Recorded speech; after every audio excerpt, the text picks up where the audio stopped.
हाँ तो अपन जब ध्यान रखें, अपन ने नील्स बोर का पहले सबसे पहले अपन ने कौन सा एक्सपेरिमेंट देखा था, अल्फा स्कैटरिंग एक्सपेरिमेंट देखा था। अल्फा स्कैटरिंग एक्सपेरिमेंट के बाद किस चीज का डिस्कवरी हुआ, न्यूक्लियस का डिस्कवरी हुआ। उसके बाद न्यूक्लियस की डिस्कवरी होने के बाद फिर अपन को क्या पता चला, फिर कौन से साइंटिस्ट हैं, रदरफोर्ड की पहले कुछ लिमिटेशंस वगैरह निकले थे, तो उसी लिमिटेशन को कौन मतलब कि सही करे बाद में, नील्स बोर साहब ठीक करे उसको। और उसके बाद फिर क्या हुआ, फिर नील्स बोर ने बोला कि मैं स्टेबिलिटी बता तो दूंगा, पर तुम्हें मुझे मेरी कोई बात पर माननी पड़ेगी, है ना। तो नील्स बोर के कॉन्सेप्ट को लेकर अपन आगे बढ़ेंगे ना। ऑर्बिटल एंगुलर मोमेंटम क्या होना चाहिए, nh/2 पाई के बराबर होना चाहिए। उसी मतलब की एनर्जी में इलेक्ट्रॉन क्या करेगा, रिवॉल्व करेगा। अच्छा,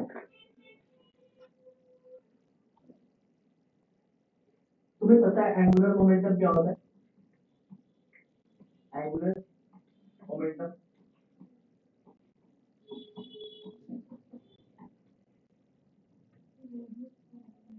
एंगुलर मोमेंटम क्या होता है, मोमेंटम मतलब कि रेडियस में अगर कोई पार्टिकल अगर घूम रही है, अगर मैं जैसे ऐसे चल रहा हूँ तो मेरे पास लीनियर मोमेंटम है।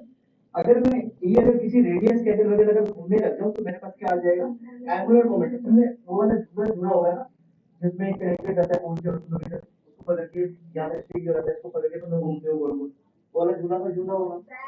हाँ, तो उसमें क्या होता है, तुम्हें लगता है ना कि तुम्हें इस डायरेक्शन में कोई खींच रहा है, हाँ ऐसा लगता है ना, हाँ ऐसा कोई खींच रहा है। सेम तुम यहाँ पे एंगुलर मोमेंटम ही एक्सपीरियंस किया होता है, ठीक है। अच्छा, अब एंगुलर मोमेंटम क्या होता है, जिसको अपन एल से डिनोट करते हैं, और वो क्या होता है, R vector, R vector cross P vector, ठीक है। बस बस आगे घूम जाओ, आगे घूम जाओ, तो आगे आगे बैठ जाएगा जैसे वो बैठ जाता था। चल ठीक है। तो फ्रॉम रदरफोर्ड मॉडल से अपन ने क्या देखा था, रदरफोर्ड मॉडल में क्या देखा था अपने, रदरफोर्ड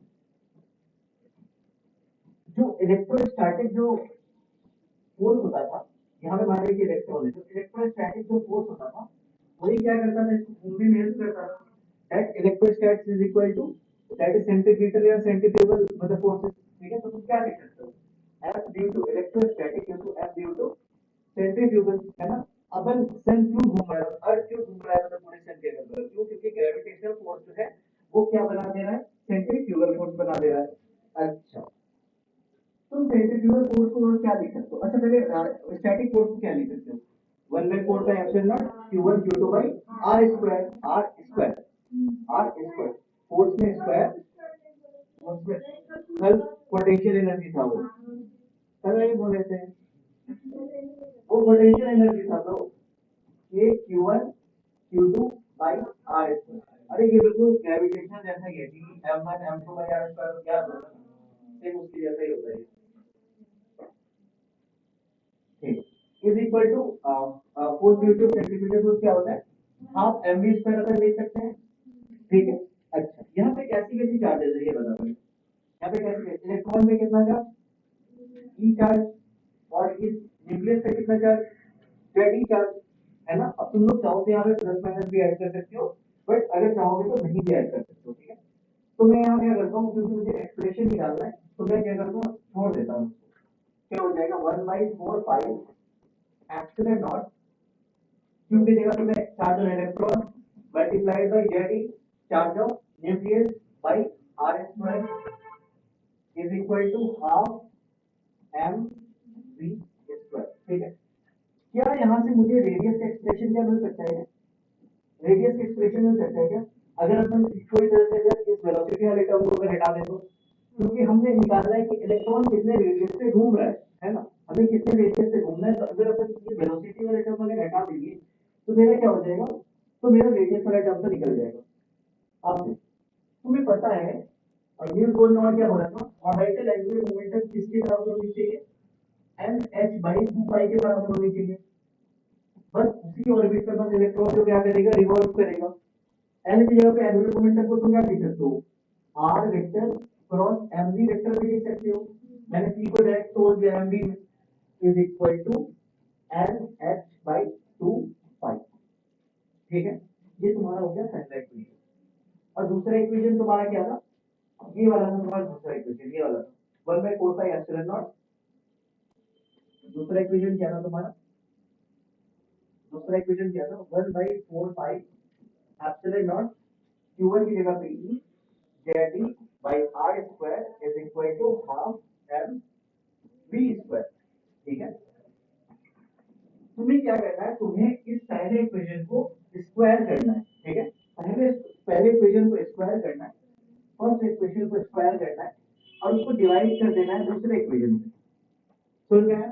पहले इक्वेशन को स्क्वायर करोगे तो क्या हो जाएगा? आर स्क्वायर हो जाएगा, एम स्क्वायर हो जाएगा, वी स्क्वायर हो जाएगा, एन स्क्वायर हो जाएगा, एच स्क्वायर हो जाएगा, यहाँ पे 4 बाई स्क्वायर हो जाएगा। ठीक है, ऐसा मैंने क्यों करा? क्योंकि मुझे ये वेलोसिटी जो है पे वी स्क्वायर है ना, क्योंकि मुझे इसको काट के हटाना है। ठीक है, तो इसको स्क्वायर कर देना और फिर इससे डिवाइड कर देना, तो तुम्हारे पास ना रेडियस का एक्सप्रेशन आएगा। हाँ, वो एक्सप्रेशन मैं चाहूंगा कि तुम्हें याद रहे हमेशा के लिए। वो क्या है? N square H square epsilon naught divided by pi M Z E square. मुझे पता है इक्वेशन थोड़ा सा बड़ा है, बट ये तुम्हें याद होना चाहिए। ठीक है, N square H square epsilon naught divided by pi M Z E square. पता चल गया इक्वेशन कैसे करके आया? क्योंकि न्यूटन बोर्ड ने क्या बोला था? एंगुलर मोमेंटम क्या होनी चाहिए? nh/2 के बराबर होनी चाहिए।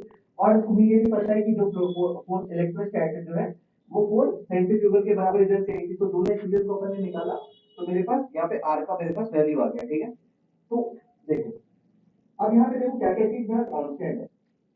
अब मैं नेक्स्ट पेज में जा रहा हूँ। r, ये r कौन सा है? ये r है जब इलेक्ट्रॉन जब बोल रहा है कि फर्स्ट ऑर्बिट पे घूम रहा है हाइड्रोजन एटम में। ठीक है, तो पूछेगा कि तरह से रेडियस बटा, उस यहाँ पे इलेक्ट्रॉन रिवॉल्व कर रहा है, तो तुझे रेडियस बता दिया, क्या करोगे? N square H square epsilon naught divided by pi M Z E square.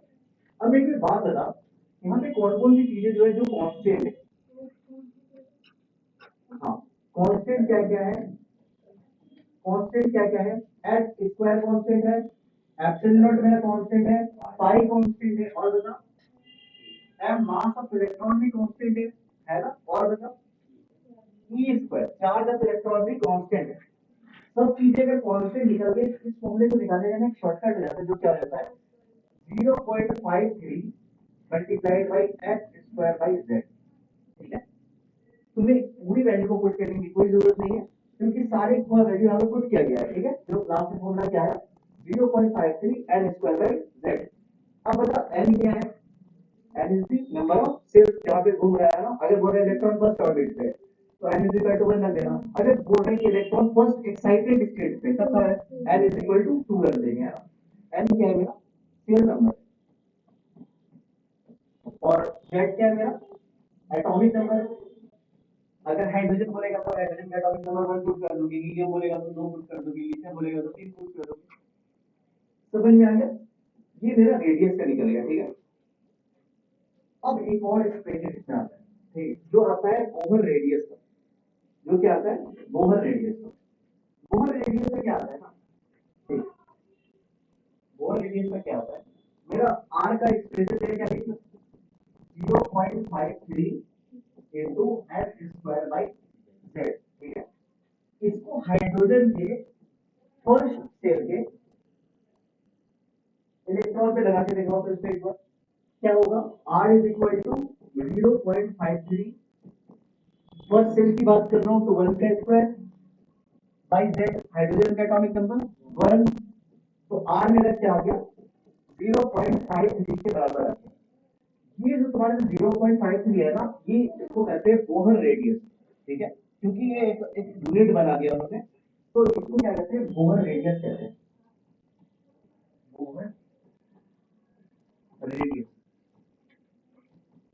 Bohr radius. ठीक है, और इस बोहर रेडियस को कभी कभी एग्जाम में ना ई नॉट से भी डिनोट किया जाता है। जैसे कि अगर एग्जाम में दिया रहेगा ना, तुम्हें आर का वैल्यू निकालना है, सेकंड सेल का निकालना है। ठीक है, तो ऑप्शन में रहेगा E naught N square by Z भी तुम्हें इक्वेशन बोली सकती है। ये जो तुम्हारा इक्वेशन है ना, ये वाला 0.53 एन स्क्वायर बाई जेड 0.53, इसको अपन क्या लिख दिया? ए नॉट के बराबर लिख दिया।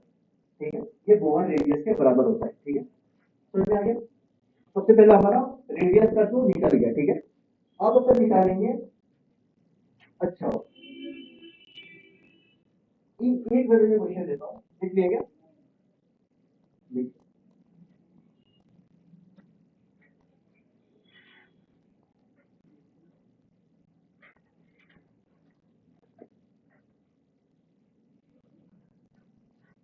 देख लिया, हाथ माने हाथ दो, साइड हो जाओ, मैं बाहर चला जाता हूँ। हो गया, क्या हो, ए नॉट है आपका बोहर रेडियस, पहले तो बोला। अच्छा, एक बात मेरे को बताइयो, वो क्या है, एच एटम के लिए मैं बात कर रहा हूँ, ठीक है। एच एटम के लिए फर्स्ट एक्साइटेड स्टेट पे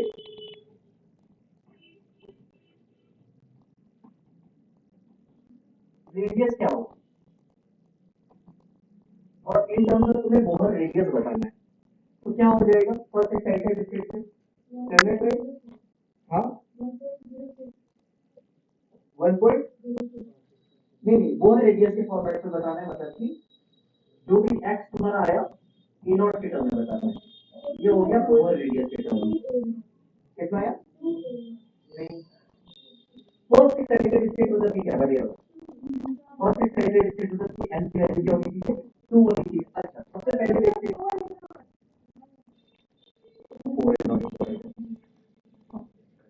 स्क्वायर कर देना, तो मैं करके दिखा देता हूँ। हाइड्रोजन के ग्राउंड स्टेट पे मेरा क्या रेडियस होगा, ग्राउंड रेडियस, ग्राउंड स्टेट पे तुम्हें पता है 0.53 एन स्क्वायर बाई जेड होता है पर हमारा, है ना। तो हाइड्रोजन के ग्राउंड स्टेट पे मतलब कि एन की वैल्यू 1, जेड की वैल्यू 1, तो हाइड्रोजन के ग्राउंड स्टेट पे मेरा वैल्यू क्या आया, 0.53 आया, जिसको बोला क्या लिखते हैं, ए नॉट भी लिखते हैं, है ना, बोहर रेडियस।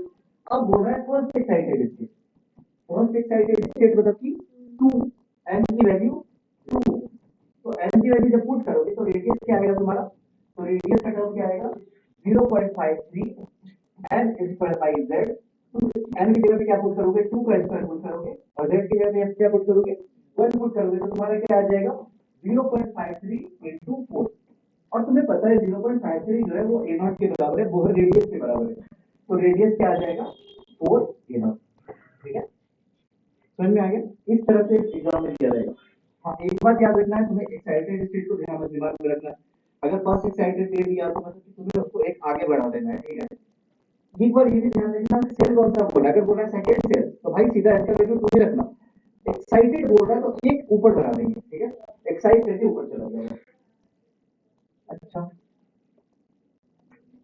अब रेडियस की वैल्यू निकल गई, मतलब कि इलेक्ट्रॉन कौन से रेडियस पे घूमेगा वो तो बता दिया, अब बताना है उस रेडियस पे जो घूमेगा उसकी वेलोसिटी क्या होगी, है ना, जिस रेडियस में वो घूम रहा है उसकी वेलोसिटी क्या होगी। तो एक बार एक्सप्रेशन बताओ, रेडियस का क्या था, N square X square epsilon naught divided by pi M Z E square, ठीक है।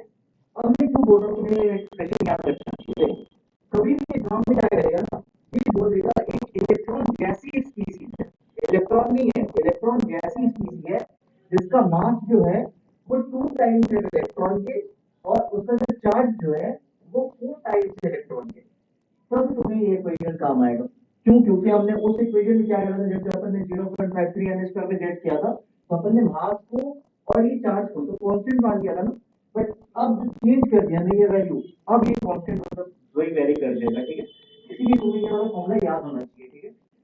अब अपन निकालेंगे वेलोसिटी का फॉर्मूला, वेलोसिटी,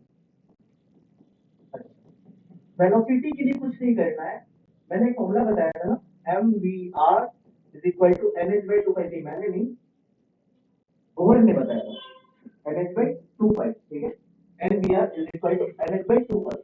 इस इक्वेशन में क्या कर, बस तू अगर आर का वैल्यू अगर तूने अगर रिप्लेस कर दिया तो तेरा क्या वी का वैल्यू आ जाएगा, क्योंकि बाकी तो जिससे उधर कांस्टेंट कांस्टेंट ही दिख रहा है, तो एन दिख रहा है या मास दिख रहा है, तो यहाँ पे क्या करना, put value of R in वर्ग, इस वर्ग में आर की वैल्यू को पुट करना, तो तुम्हारी पता है वेलोसिटी क्या आएगी, पता है वेलोसिटी क्या आएगी, Z E square divided by 2h epsilon not n, ठीक है, सेम रूल्स फॉर दिस, इसकी भी तुम्हें वैल्यू को याद रखनी है, ठीक है, Z E square 2h epsilon not into n। अब यहाँ पे बताइए मेरे को कांस्टेंट क्या है, पहले ये वैल्यू, वेलोसिटी इक्वल टू क्या है, Z E square divided by 2h epsilon not into n।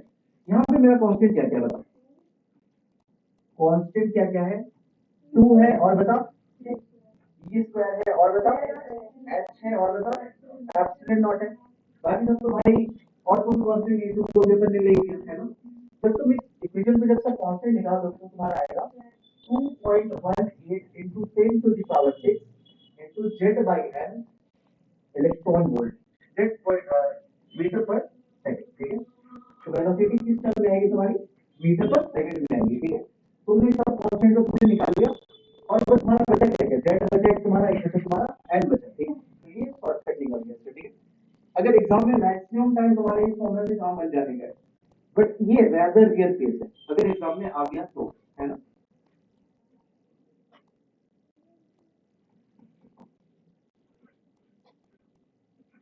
लिख लिया।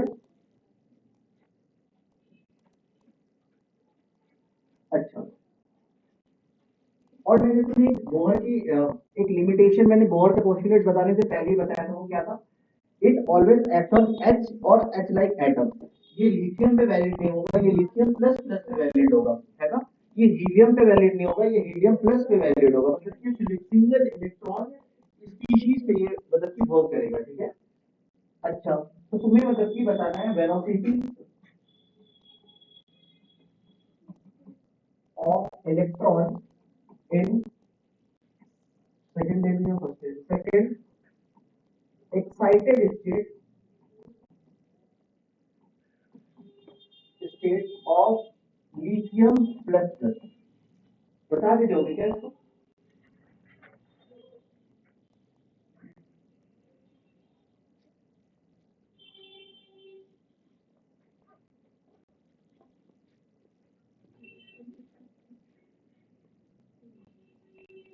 हो गया राइट। तो वेलोसिटी का मैंने एक फॉर्मूला क्या बताया था, z e square divided by 2h epsilon not into m। But तुम्हें क्या करना है, तुम्हें इसको भी याद रखना है, बट इसका एक शॉर्टकट भी याद रखना है, जो क्या है 2.18 into 10 to the power 6 into z by n, है ना। अच्छा, लिथियम की z क्या होगी बताइए, 3 होगी, hydrogen helium lithium z is equal to 3। Second excited state बोला है, मतलब कि सेकंड एक्साइड कर जाएंगे 3, तो n की वैल्यू मेरी कितनी आ गई 3 आ गई। बस इसके जगह पे बस n बाई n z और n की जगह पे वैल्यू को पुट करिए 2.18 into 10 to the power 6 into z की जगह पे मिला 3, n की जगह पे 3, तो वैल्यू क्या आ गया मेरा 2.18 into 10 to the power 6 metre पर सेकंड। ठीक है, तो बोर की वेलोसिटी भी आ गई। अगर इलेक्ट्रॉन अगर ये फर्स्ट सेल में है, सेकंड सेल में, थर्ड सेल में, तो उसकी वेलोसिटी भी अपन बता सकते हैं। अच्छा, अब कुछ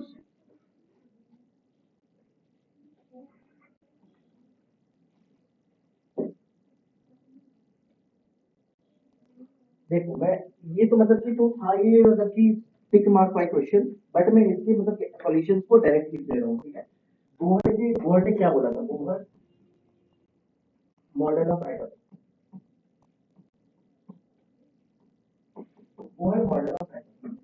बोहर ने क्या सोचा था, क्वांटाइज, यहाँ पे अगर ऑप्शन में अगर आएगा ना, conservation of linear momentum, quantization of angular momentum, conservation of quantum frequency, तो क्या टिक कर दोगे, क्वांटाइजेशन ऑफ एंगुलर मोमेंटम।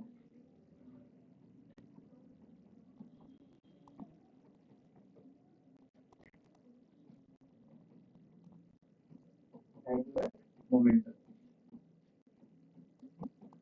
ठीक है। बोहर का जो था वो मॉडल किसके बेस था, क्वांटाइजेशन ऑफ एंगुलर मोमेंटम, जो था L is equal to mx बटे 2 पाई। ठीक है,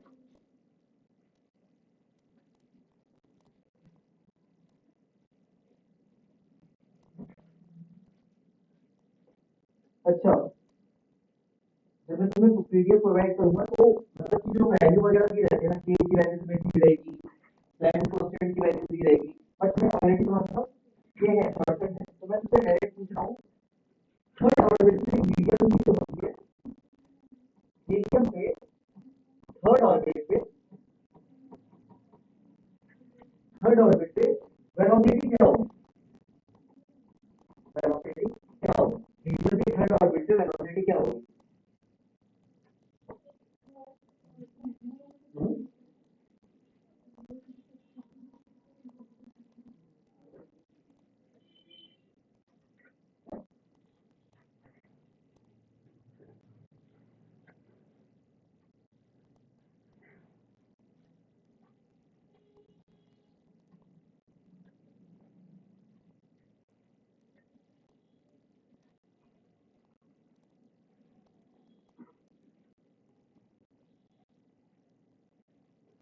हो गया कितना है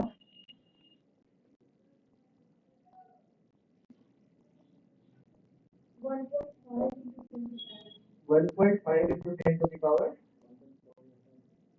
कितना है क्या कितना है 1.4 yes 1.4 is the right answer कैसे क्या हुआ 1.452 होगा रियल आंसर 1.452 होगा बट उसको तो 1.5 मान सकते हैं बट यहाँ पे आंसर में 1.46 आंसर दिया था ठीक है तो 1.4 minus the right answer simple सा क्वेश्चन था वेलोसिटी में अपन को क्या करना है अपन को दो फॉर्मूला पता है कि क्या है रेडियस पे divided by 2 is epsilon not है बट वो हमेशा नहीं लगाना है कहां पे लगाना है जब आपके सर्किट वगैरह दिया हो तो उसको यूज करना है 2.18 into 10 to the power 6 into z by n z की जगह पे क्या पुट करना है हीलियम में रेट कितना होता है हाइड्रोजन हीलियम z के बारे में तो दो पुट हो जाएगा और कितनी ऑर्बिट पे बोल रहा है देखिए हमने एक्साइटेड स्टेट वगैरह की बात नहीं की है डायरेक्ट ऑर्बिट दिया था डायरेक्ट ऑर्बिट की वैल्यू पुट कर दी 2/3 z by n की जगह पे क्या पुट करेगा 2/3 पुट करेगा इसको जब सॉल्व करोगे तो मान आएगा 1.452 आएगा into 10 to the power 6 आएगा ठीक है और जो ये 1.52 जो है इसको 1.46 भी लिख सकते हैं into 10 to the power 6 metre पर सेकंड ठीक है इसी क्वेश्चन को इस दो लाइन के क्वेश्चन को एग्जाम में 3 लाइन में दिया था विद तुम्हारा प्लैंक कांस्टेंट का वैल्यू दिया हुआ था तुम्हारी k की वैल्यू दी हुई थी डायरेक्ट्रिक कांस्टेंट पता है डायरेक्ट्रिक कांस्टेंट हाँ क्या होता है k q1 q2 by r square तो जो k है ना उसी को डायरेक्ट्रिक कांस्टेंट कहते हैं अच्छा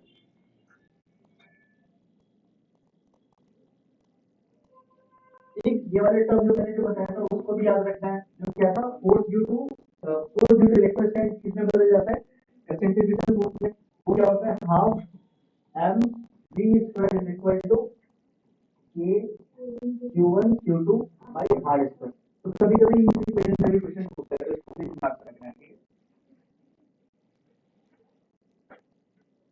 अच्छा पूछा क्या सही बोल अच्छा ये क्वेश्चन है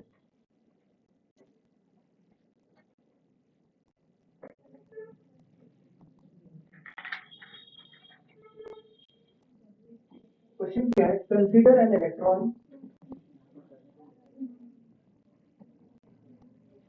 consider an electron in the nth orbit electron in the nth orbit of a hydrogen atom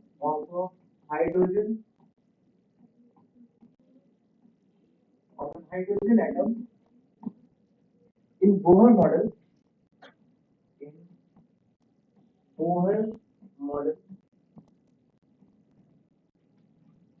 the circumference of orbit circumference पता है क्या होता है circumference क्या होता है सर्किल का क्या होता है 2 pi r circumference of the orbit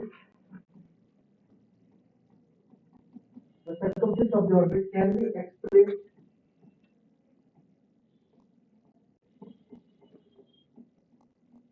be expressed in terms of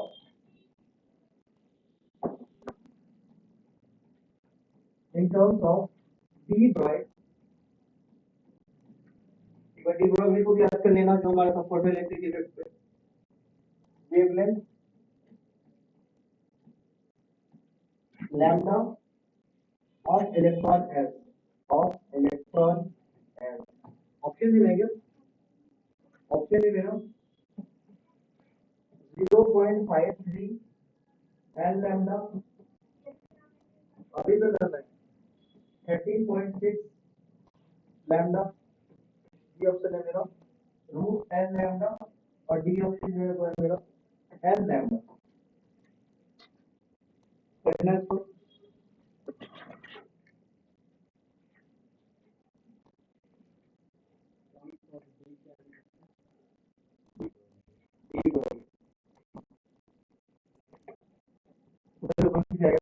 पढ़ाई नहीं है डी ब्रॉगली साइंटिस्ट थे जो वेवलेंथ का टर्म दिया था एस बाई कि पार्टिकल जो है जो एक लाइट जो है वेव की तरह बिहेव करती है, तो एक पार्टिकल जो है वो भी वेव की तरह बिहेव करेगा। तो उन्होंने एक हाइपोथेसिस दिया था, उस हाइपोथेसिस को एक्सप्लेन करते हैं, ठीक है। ये डी ब्रोगली थ्योरी।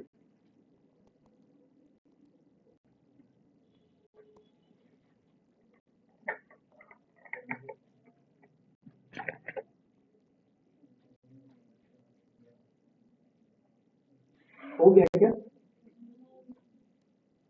हो गया? करूँ मैं? अच्छा, इसमें सबसे पहले इक्वेशन, दो इक्वेशन है, इसमें दो चीज का मिश्रण है। पहला मिश्रण क्या है? बोहर मॉडल का, दूसरा डी ब्रोगली का। बोहर ने क्या बोला था? इलेक्ट्रॉन उसी ऑर्बिट पे मतलब रिवॉल्व कर पाएगा जहां पे उसका एंगुलर मोमेंटम क्या हो, एन एच बाई टू पाई के बराबर हो। होगा या नहीं? अच्छा, और in terms of de Broglie बताना पड़ता है। तो डी ब्रोगली ने भाई ये बात तो बोली थी, lambda is equal to H by C होता है, और एच बाई सी को और अपन क्या लिख सकते हैं? एच बाई एम भी लिख सकते हैं, लिख सकते हैं ना? अच्छा, एल बी आर भी क्या पुट करो? एल क्या होता है? एम बी आर होता है क्या? M B R is equal to N H बटे टू पाई पे अपन लिख सकते हैं। इस सर्कमफ्रेंस को है, टू पाई को उधर करेगा, एम को एम बी को नीचे करेगा, तो क्या आ जाएगा? Two pi R is equal to N H बटे एम बी आएगा क्या?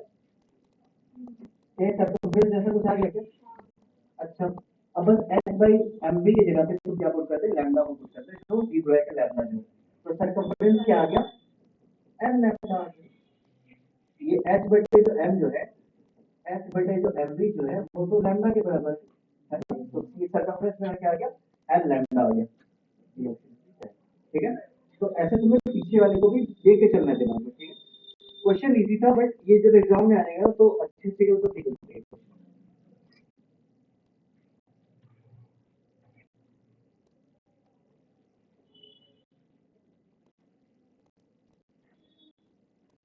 अच्छा, अब इलेक्ट्रॉन एनएच शेल पे है, तो एनएच शेल पे उसके पास रेडियस तो अपन ने निकाल लिया, रेडियस के एक्सप्रेशन निकाल लिया, उसकी वेलोसिटी की एक्सप्रेशन निकाल ली है ना। उसका वेलोसिटी क्या होगा? क्या वो उस सेल में होगा कि क्या उसके पास काइनेटिक एनर्जी होगा?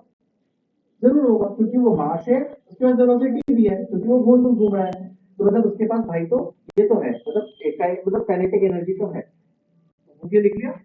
अब अपन बात करेंगे काइनेटिक एनर्जी ऑफ इलेक्ट्रॉन।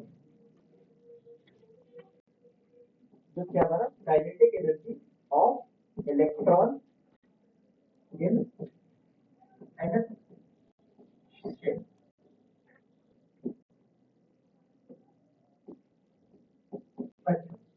जब इलेक्ट्रॉन जब एनएच शेल पे है, एनएच शेल पे है, तो उसकी भाई वेलोसिटी तो है, वेलोसिटी है तो उसके पास मास तो है ही इलेक्ट्रॉन के पास, तो उसके पास काइनेटिक एनर्जी तो होगा ही। तो काइनेटिक एनर्जी का टर्म क्या होता है? हाफ एम बी स्क्वायर होता है क्या? Kinetic energy is equal to half M B square. ठीक है, अब इस बी स्क्वायर की जगह पे को अपनी वैल्यू को पूछते हैं, जो हमारा क्या था? हाफ एम बी की जगह पे क्या पूछ करेंगे? Z E square divided by 2 H epsilon not an, और इन सबका स्क्वायर। तो क्या आएगा तेरा पता है? एम जेड स्क्वायर ई की power 4 to the power 8 H square epsilon naught का स्क्वायर एन का स्क्वायर। अभी तुझे कोई भी वैल्यू याद नहीं रखनी है, अभी मैं लास्ट में बताऊंगा कि कैसे कैसे वैल्यू याद रखना है, ठीक है। तो काइनेटिक एनर्जी पे मतलब कि अगर काइनेटिक एनर्जी का एक्सप्रेशन निकालने बोलेगा तो निकाल के दे जाओगे उसको, है ना, बस वेलोसिटी की वैल्यू को पुट करोगे। अच्छा, अब यहाँ पे बताओ क्या क्या चीज अब कांस्टेंट है? अब कांस्टेंट क्या क्या है? मास कांस्टेंट है क्या? अच्छा, ई की पावर 4 ही कांस्टेंट है, तो चार्ज की पावर कांस्टेंट है। अच्छा, वेट भी कांस्टेंट है, वेट भी कांस्टेंट है, एच स्क्वायर भी कांस्टेंट है, एप्सिलॉन नॉट का स्क्वायर भी कांस्टेंट है, बस, ठीक है। तो जब इस सबको जब कांस्टेंट कांस्टेंट को जब हटा दोगे ना, तो तुम्हारे पास आएगा 13.6 into Z square by H square electron, ठीक है। 13.6 Z square by H square electron, ठीक है। अगर काइनेटिक एनर्जी पूछेगा तो ऐसे करके बता दीजिए, बट अभी भी इसको याद मत करो, मैं बताऊँ क्यों नहीं याद करना। मैं आपको बताऊंगा कि क्या याद करना है, ठीक है, बट मैंने अभी इसके लिए ऐसे मैंने बता दिया, ठीक है। अच्छा, तो इसकी बस काइनेटिक काइनेटिक एनर्जी तो है भाई, वो तो पता चल गया। क्या इसके पास पोटेंशियल एनर्जी होगी? होगी भाई, पोटेंशियल एनर्जी होगी, क्योंकि चार्ज है, चार्ज एक q1 से q2 चार्ज एक r डिस्टेंस पे है, तो q q1 q2 by r potential energy तो लगेगा ना भाई। अच्छा, तो और बात करेंगे क्या हो,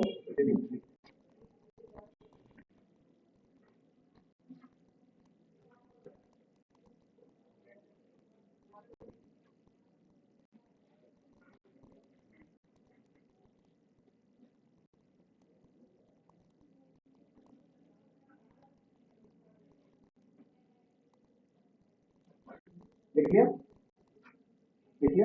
अच्छा, अब भाई इसके पास, अब भाई इसके पास काइनेटिक एनर्जी है, तो इसके पास भाई तो पोटेंशियल एनर्जी होगी। Potential energy in energy, potential energy in energy. अच्छा, पोटेंशियल एनर्जी को अपन इनसे भी डिनोट करते हैं ना। अच्छा, पोटेंशियल एनर्जी इलेक्ट्रोस्टैटिक में पता था क्या होता है, कि q1 q2 by r, के q1 q2 by r, ठीक है। इसकी जगह पे तुम 1 by 4 by epsilon not use कर सकते हो, ठीक है। q, अच्छा, इलेक्ट्रॉन जो है उसकी पोटेंशियल एनर्जी कुछ ऐसे होगी ना, इस इलेक्ट्रॉन में कितना चार्ज, -e चार्ज, और यहाँ पे कितना चार्ज, देखिए प्लस जेडी चार्ज। तो इस q पे q1 की जगह पे -e पुट कर, ठीक है, -e पुट करा, q2 की जगह पे जेडी पुट कर दे। अच्छा, और ये जो रेडियस है ना, तो ये पूरे ओवर रेडियस जो पढ़ा था ना, वो वाले पूरे इक्वेशन पुट करना, वो क्या है, n square h square epsilon naught divided by pi m z e का स्क्वायर, ठीक है। जब तुम पूरे इक्वेशन को पुट कर ले जाओगे तो तुम्हारा एक्सप्रेशन आएगा,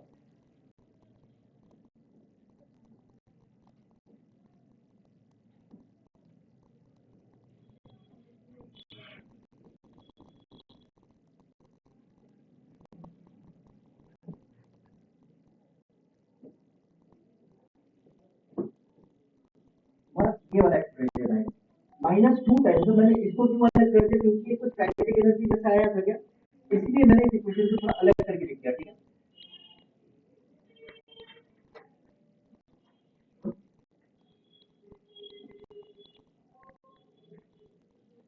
इसीलिए मैंने इस इक्वेशन को अलग से लिख दिया, ठीक है। -2 times of m z square e की power 4 8 h square epsilon not into z square, ठीक है। अच्छा, अब इसके पास काइनेटिक एनर्जी है, अब इसके पास पोटेंशियल एनर्जी है, तो क्या इसके पास टोटल एनर्जी होगा? टोटल एनर्जी क्या होता है, kinetic energy plus potential energy. अच्छा, टोटल एनर्जी ऑफ इलेक्ट्रॉन, और हमें इसकी वैल्यू को याद रखनी है, ठीक है। टोटल एनर्जी ऑफ इलेक्ट्रॉन, भाई टोटल एनर्जी क्या होता है, टोटल एनर्जी को मैं टी से डिनोट करता हूँ, ठीक है। Kinetic energy plus potential energy, ठीक है। तुम क्या करोगे, इस इक्वेशन में जो तुम्हारी जो इधर से जो इक्वेशन आएगी ना, m z स्क्वायर e की power 4 8 h square epsilon not square n square, तुम इस वैल्यू को पुट करोगे, क्या था, m z स्क्वायर e की power 4 8 h square epsilon not square n square, है ना। ये वाली वैल्यू को तुमने पुट करा। अच्छा, पोटेंशियल एनर्जी का टर्म क्या आया था ब्रो, -2 टाइम्स ऑफ सेम ये वाला equation m z square e की power 4 8 h square epsilon naught का स्क्वायर n स्क्वायर, ये वाला आया था। इस पूरे टर्म को अगर तुम एक x मानोगे, x, तो ये वाला भी x ही ऐसा होगा, तो x -2x क्या होता है, -x होता है। हाँ, तो जो भी इक्वेशन आएगा वो -x आएगा, और x मैंने क्या माना था, इसको x माना था, तो टोटल एनर्जी का तुम्हारे पास टर्म आ गया, कौन सा, एनर्जी माइनस, बिल्कुल हो सकता है, पोटेंशियल एनर्जी माइनस होता है। पोटेंशियल एनर्जी मतलब तेरा एनर्जी करना रहो, ठीक है। पोटेंशियल देख, हमारी जो सैटेलाइट होती है ना, थोड़ा सा और क्लियर बना देता हूँ। हमारी जो सैटेलाइट जो हमारे लेवल होती है, ठीक है, वो एक बाउंडेड एनर्जी है, ठीक है, बाउंडेड सिस्टम। बाउंडेड सिस्टम जो भी होता है ना, उसके पास नेगेटिव एनर्जी होती है। फिर इलेक्ट्रॉन जब रिवॉल्व करता है ना अपने ऑर्बिट पे, फर्स्ट ऑर्बिट पे, अभी मैं आगे एक्सप्रेशन बताऊंगा, -13.6 इलेक्ट्रॉन वोल्ट, -3.4 इलेक्ट्रॉन वोल्ट, जो भी वो बाउंडेड